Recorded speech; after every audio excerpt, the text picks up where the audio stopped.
Hello, hello, hello, everybody.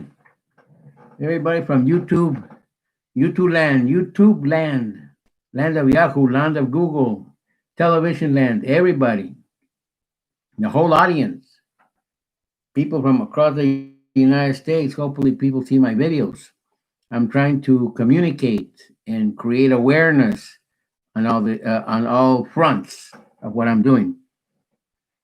So in that way we can all be on the same page and we can all stand up for this country, for our country, our homes. This is our home. This is where we live. This is not someplace exotic that we can say, okay, I'm gonna pick up my bags and go home. I mean, this is home. And that's one of the things that people should understand. This is home. The people from West Virginia, Kentucky, Tennessee, Ohio, Wisconsin, Michigan, Illinois, Alabama, Mississippi, Louisiana, here in Texas. This is home. This is home. People from North Dakota, Nebraska, Iowa, this is home. And we can't be bickering among each other and hoping to advance just because things didn't turn out the way we wanted. I mean, sometimes people will strap themselves, like in the Jim Jones case, they strapped themselves, they committed suicide, they drank the Kool-Aid, and they were happy with that. Do you want to drink Trump's Kool-Aid when he does a Jim Jones act and you commit suicide? Baby Wilkies or Wilkinson, the Davisons over there in Waco, Texas, and there's a lot more. There's a lot more people out there who are in a cult situation. Now, Donald Trump has created this situation between a cult and an actual populism that exists and that curbs the standard norm because he condemns people. He condemns the judges and because they're not serving him. He condemns politicians that don't serve him. He condemns all the Democrats because they don't like him, they don't serve him. So he is a person who is wants to be king because he wants to be served. Even in the days of the kings, if you read history, I mean, you can get a history book. Anybody can go to a library and get a good, solid history book from a good historian. They put it together, and you'll see that in the times of King Arthur, in the times of King George, in the times of any other king. I mean, those are the names that come to my head. But in those days, they weren't exactly the most popular kids in the block. They were tyrants, and people didn't like them.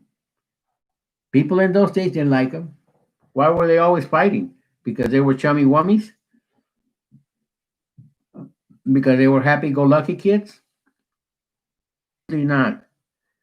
They were not happy-go-lucky kids. They were people that were angry. They were thrown in jail. What happened in the late 1700s when the Industrial Revolution started to kick in? A lot of people were disposed of their farms, were kicked out of their farms. They were because of the king's orders. They were thrown in jail, and some of those people came over here to the new world, kind of like the new jail, new world, new jail for King George. So some were settlers that came in here, nice and comfy. They wanted to explore a new life. They want to get a new life because they were running away because many reasons: religious persecution, the king himself, enemies, wars, pestilence, you name it. They were running away from all that. Others, they were prisoners and they were dumped over here because the jails were overcrowded, thrown into the ships and thrown over here to the new land. Then you had the slaves coming in, but that's another story for another moment. But that context itself tells you that we have walked a long road to get to where we are. And then to throw it all away just because of one man that's crazy. I thought I gave him the benefit of the doubt back in 2016. I'm an independent voter, as you all know if you've seen my videos. So I walk on the independent amount. I mean, if people wants to adjudicate me and send me cards because they think I'm a Democrat, and I reply to them and say I'm not a Democrat, I'm an independent. Republicans send me a card, and I reply to them too, and I say, Mr. Republicans, I am not a Republican. I'm an independent. So I do my task to clarify who I am and maintain my path, my identity as an independent voter and an independent thinker. So I just want to put before you that in this case we are not being confronted with somebody who speaks the truth. The Georgia campaign that he did, the rally, he's going to do another rally in Georgia. All he does is whine that he lost the race because, well, he doesn't want to say why, but the why is that people don't like him. People are disgusted with him. People don't think he's a true individual, an individual that has no principles, no morals, no nothing. He talks about freedom. He's going to take away the freedom that you guys fight. The people from Alabama, Mississippi, Louisiana, Florida, Georgia, North and South Carolina, the people up there in West Virginia, Virginia, Ohio, Maryland, Pennsylvania, all those people over there in Nebraska, Ohio, Iowa, Idaho, all those folks, Montana, Wyoming, all those folks are going to lose their liberty because it's not freedom, it's liberty. You have the freedom within the liberties that you have, God given liberties to you. You have the freedom to be yourself. You have the freedom to exercise your right to speech. You have the freedom to worship.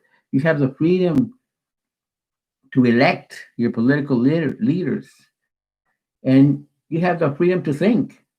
You have the freedom to innovate. You have the freedom to create. You have the freedom to invent. When all those freedoms are taken away, for that liberty is taken away from you, you have nothing.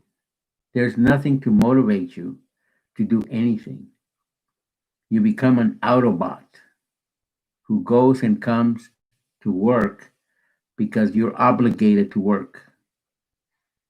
You don't choose to work, you are obligated to work. You have already given a job to do, and you do it day in and day out, whether you like the job or not. So you're going to be working at different types of people are going to be working in different types of scenarios, and each one will stick to that one. I mean, you want to change. There's very little latitude in that, very little elbow room in that. You just have to learn to subdue yourselves.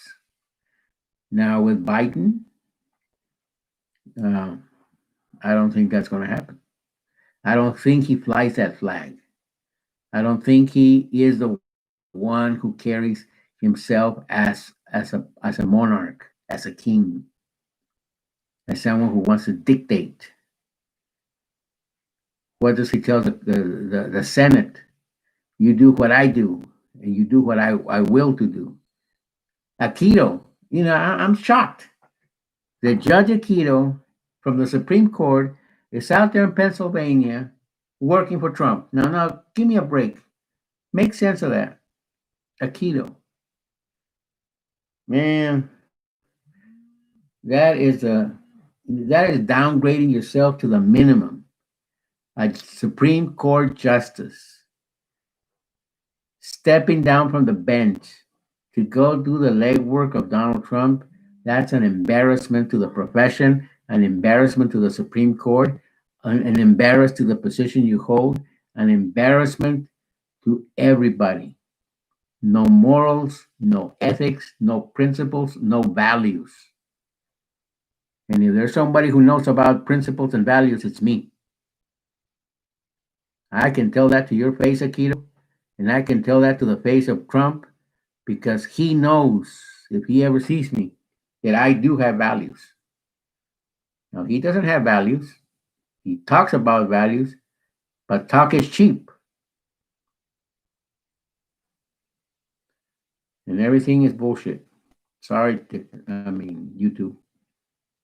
But sometimes, like I said before, sometimes I gotta have plain and clear, basic, down to earth language. So let's put this into perspective. When he went to Georgia, Trump, what did he do? Attack politicians, attack the Democrats, call them far left, call them communist, call them socialist, and he doesn't even know what the word means. A dictator, like the case of Yiman Kun. I mean, I hope I didn't destroy his name. Sorry about that. The guy from North Korea, or Vladimir Putin. They run a socialist country. Now, are they running anything free? Do they have freedoms? Do they have liberties? No, they don't. They have what he says. And why is it socialist? Because it's what he says. That's why. That's why it is. That's the ideology there. It's his way or the highway. And the highway is not coming to the state, to the United States. I mean, they can run and sometimes they get into boats and come in here illegally. But Trump is not after them. I'm not after the Russians, not after the Irish, not after the Chinese, not after the Japanese, not after the Czechoslovakians, not after the Bosnians, not after the Slovenes. You know, you got all those illegals and then more. Mongolia, you know, you got all those illegal people here in the U.S. But he is after the Hispanics. He is after the Mexicans, after the Salvadorians, after the Nicaraguas, after the Honduras. He is after them. So he is after the Latin American people. He doesn't like them. That's why he's putting up the wall. The wall is not to prevent people from crossing to this side. The wall is to keep people out of the United States. Why? Because he doesn't like him, not because they are necessary. How many times has the U.S. requested the help of Mexico for labor purposes? We were in war, in World War II, in World War One, in the Korean War, large part of the Vietnam War. They recruited. They went to Mexico to recruit workers, and they left the gate open. Nobody broke the gate. They just left the gate open to people here in the United States. Why? Because they needed cheap labor. Now, Trump, whether he likes it or not, he used to, and nobody, he doesn't want to say it because it's not convenient to him, but he used to use Mexican labor when he was building his golf courses, when he was renovating those hotels that he tout so much about. He used the Mexican labor. He paid him pennies on the dollar because he's an asshole. He's not a considerate individual. He's not an empathetic individual. He paid him whatever he wanted to pay him, and they had to suck it up and move on. Same him. In this case, that he made it to president for some strange reason. He made it, but he always wanted to be president. This is something that he didn't want. He wanted to be president. It's in his history already stated that he wanted to be president. He wasn't shy about it. Reason why he needed to actually move forward on this and keep going. And he made it. He made it to the presidency. He got at the right moment, at the right time, at the right climax, and a voice to the wise, Joe Biden, beware of the black man. So I will be, the only thing I can say to you people is do your research and find out. look at him closely. I mean, some of you got good common sense. I'm surprised that the people from the Appalachian Mountains can't see through the guy. I mean, the jobs he's giving you, it's more of the state government who's at fault. Whoever is running the state government for you guys in Louisiana, Alabama, Florida, Georgia, North and South Carolina, West Virginia, Virginia, Tennessee, Kentucky, Ohio, Iowa. Iowa has a good leader. I mean, technically, is a good leader. Kim Reynolds. Oh, I think she's technically a good leader. I mean, the guy who was her mentor that was sent to China, to the embassy of China. I mean, I think he left a good legacy on her, but she might be weaker than we expected. She might not be that strong person that she's supposed to be to help the Iowans. So those are things that you guys got to consider in everything that's happening. You know, I'm like you guys. You know, I told you once, and I told you a million times. I'm not a rich, pompous guy or somebody who's well off. Or I got 17 degrees. No. I mean, I happen to have degrees, but that doesn't make a difference. So in all these cases, I just wanted to put this forward so you understand. You kind of get the idea of where I'm coming from. Do your research, and I'm sure you're gonna find out what's going on. Well, I gotta leave you guys. You take care of yourself. Be happy. God bless you.